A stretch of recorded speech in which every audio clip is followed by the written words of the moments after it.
পাতা, শাল পাতা, আর তার থেকেও একটু ভালো হলে হচ্ছে পদ্ম পাতা, এগুলোতেই খেতে দেওয়া হতো। তখন তো আসলে এত প্লেটের প্রচলন ছিল না। মনে আছে আপনাদের সেই লম্বা লম্বা টেবিল আর লম্বা লম্বা চেয়ার? আর বাড়িতে কোনো পুজো হলেও কাজ হচ্ছে কলা গাছ কোথায় আছে খুঁজে এনে কলা পাতা কেটে আনো, আর সেই পাতা পরিবেশন করবে কিন্তু বাড়ির ছোটরা। আর এখন তো প্লাস্টিকের নয়তো থার্মোকলের। নমস্কার, নতুন একটি ভিডিওতে সকলকে স্বাগত জানাই। আগে আপনাদের একটা ভিডিওতে বলেছিলাম না, এই গাছে দুই রকমের ফুল হয়। এই দেখুন, একটা পিঙ্ক কালারের হয়েছে আর পিছনে এই যে সাদা কালার, মানে সাদা কালারই বেশি, কিন্তু এইখানে রোজ দেখি একটা দুটো করে এরকম পিঙ্ক কালারের ফুল হয়। কেন যে তা কি জানি, সাদার মধ্যে একটা পিঙ্ক কালার খুব সুন্দর লাগছে। কিন্তু বাবা গো, যা প্রচন্ড রৌদ্র না, বাইরে দাঁড়ানো যাচ্ছে না একদম।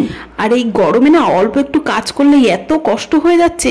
ঘরটা মুছলাম বলে পুরো ঘেমে স্নান করে গেছি, এরকম অবস্থা। গত বছর তো বাবু এই সময় হয়নি, আমি এখন বুঝতে পারি বাবা গো কি কষ্ট পেয়েছিলাম তখন গরমে। এখন একটু ফ্যানের তলায় বসে ঠান্ডা হয়ে জল খেয়ে নিই, তারপর আবার পরের কাজ করব। এখনো তো বাসন মাজা বাকি আছে, আবার এদিকে সেটা মাজতে গিয়ে যদি ছনছন করে আওয়াজ হয়, বাবু তাহলে আবার উঠে পড়বে। আর ও যদি উঠে পড়ে তখন আবার কোলে নিতে হবে, তখন আবার কাজ করতেও দেবে না। এই যে কি জ্বালা।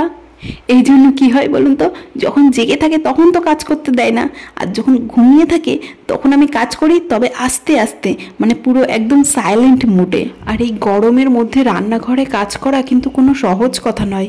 তাই বাড়ির যে মানুষটাই রান্নাঘরে কাজ করছে তার দিকে একটু খেয়াল রাখুন।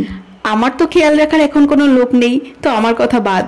যখন বাবু বড় হবে তখন ওকেও শেখাবো, যখন আমি এই কাজ করবো আমাকে জন্য একটু লেবু জল করে এনে দেয়। এই রান্নাঘরে জানেন তো একটা র্যাক আছে, মানে এখানে তো দেওয়াল র্যাক আছে, ওই জন্য আমি কৌটোগুলো সেই দেওয়াল র্যাকেই রাখি, কিন্তু একটা আলাদা র্যাক আছে। ওটা ভাবছি কি আমার যেখানে আয়না জিনিসপত্র আছে ওই জায়গাটাতে গুছিয়ে রাখবো। কিন্তু এই রান্নাঘরে ব্যবহারের ফলে না একটু যতই পরিষ্কার করি তবু একটু তেলের টাইপের ভাব হয়ে গেছে, তাই জন্য ভালো করে একটু ঘষে টষে পরিষ্কার করে নিচ্ছি। তারপর এটা ঘরে নিয়ে যাব, ওই জায়গাটা দেখতে হবে আগে সেট হয় নাকি। ওখানে দেওয়ালে আবার আটকে যায় নাকি তা কে জানে, যদি সেট না হয় তাহলে যা ভাবলাম তা তো গেল। এই যে এই জায়গাটা দেখছেন কি অগোছালো হয়ে আছে, এই জায়গাটা এই র্যাকটাকে আগে সেট করব। দেখি, হ্যাঁ হয়ে যাবে মনে হচ্ছে, হ্যাঁ হয়ে যাবে। এইবার ঝটপট এই জায়গাটা গুছিয়ে নিই।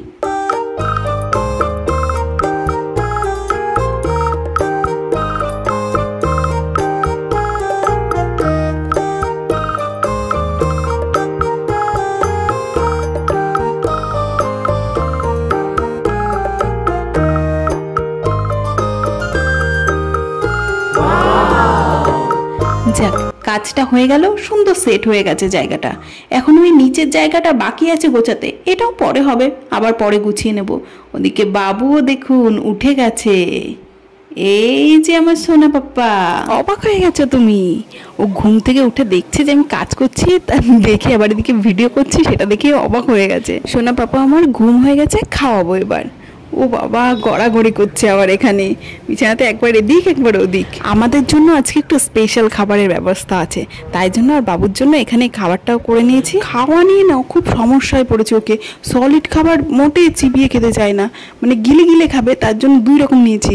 প্রথমে সলিডটা প্রতিদিন একটু একটু করে চেষ্টা করি যাতে ও শেখে ওটা, তারপর একটু খাওয়া হয়ে গেলে তারপর ওটাকে একটু আরও পেস্ট করে নিয়েছি, নিয়ে গিলিয়ে গিলিয়ে খাই। আবার খাওয়া প্রতিদিন একটু একটু করে চেষ্টা করি, দেখি চেষ্টা করতে করতে একটু করে শেখে নাকি। বিকালও হয়ে গেছে, যাবো একটু বাইরে ঘুরতে যাব, তাই জন্য বাবুকে রেডি করিয়ে নিচ্ছি। ওকে আবার বাইরে না নিয়ে গেলে বিকালবেলা সন্ধ্যা থেকে মোটেই ঘরে থাকতে চায় না। এই জায়গাটা না বসে থাকার জন্য, বাইরে বসে থাকার জন্য বেশ ভালো জায়গা, বেশ ভালো হাওয়াও দেয় আর বাইরের লোকজনও দেখা যায়, তাই বাবুও এখানে খানিকক্ষণ বসে থাকতো। ছুটির দিন, সারা সপ্তাহ ধরে এত সকালে ব্যস্ততা থাকে, তাই রবিবার একটু দেরি করেই উঠি। আর অন্য গাছগুলোতে তাই জন্য বেশি একটা ফুল নেই, এই গাছটাতে দেখছি ফুল পেয়েছি, তাই ফুল এখান থেকে তুলে নিচ্ছি। আজ সকালে ঘুমটা ভাঙলোই বাইরে একজনের ডাক শুনে, সে দেখি গেট ধাক্কা দিচ্ছে। তারপর এসে শুনলাম যে সে বলছে যে নিমন্ত্রণ আছে একজন, যে এখানে একজন শ্রাদ্ধ বাড়ি আছে, তাই জন্য। দাঁড়ান, আজ সেই ফুলটা পেয়েছি, আগে আপনাদেরকে দেখিয়ে নিই। এই যে একই ফুলে দেখুন দুই কালার। আগে আমি ভেবেছিলাম কি ওখানে হয়তো আলাদা একটা ডাল পোতা আছে, তাই জন্য দুই রকম ফুল হচ্ছিল, কিন্তু দেখুন একই ফুলে দুই কালার দেখা যাচ্ছে। তো পরে পাশের বাড়িতে শুনলাম যে শ্রাদ্ধ বাড়িতে নাকি এখানে কোনো মহিলারা যায় না, শুধু বাড়ির ছেলেরা যাবে। তা ওর বাবা আর একা একা কী করতে যাবে, আর এখানে চেনে না জানে না। তাই জন্য আমাদের দুপুরে আজকে একটা অন্যরকম মেনু হচ্ছে। আমরা বাড়িতেই একটু অনুষ্ঠানের মতন করে সব কিছু অ্যারেঞ্জমেন্ট করে খাওয়া দাওয়া করি। তো তার জন্য নেওয়া হলো এই কলা পাতা। কলা পাতাতে খাবো, বেশ ভালোই মজা। তার উপর আবার আলু দিয়ে বিরিয়ানি। ধরবো ধরবো দাও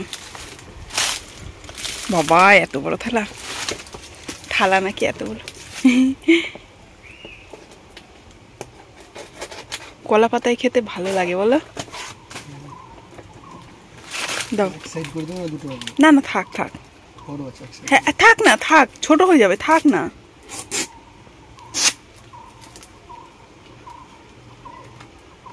কাটতে হবে না ওগুলো।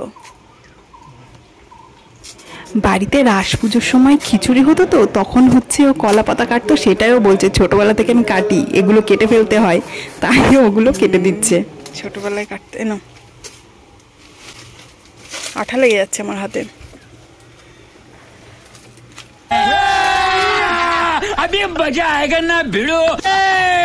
আপনারা তো জানেনই এখানে বিরিয়ানিতে আলু পাওয়া যায় না, তার জন্য এখানে আলু বিরিয়ানি দেখে তো আমি খুবই মজা। আর এখানে অ্যারেঞ্জমেন্ট করে নিয়েছে হচ্ছে, এখানে স্যালাড আছে, মিষ্টি আছে, দই আছে, আইসক্রিম, কোল্ড ড্রিঙ্কস।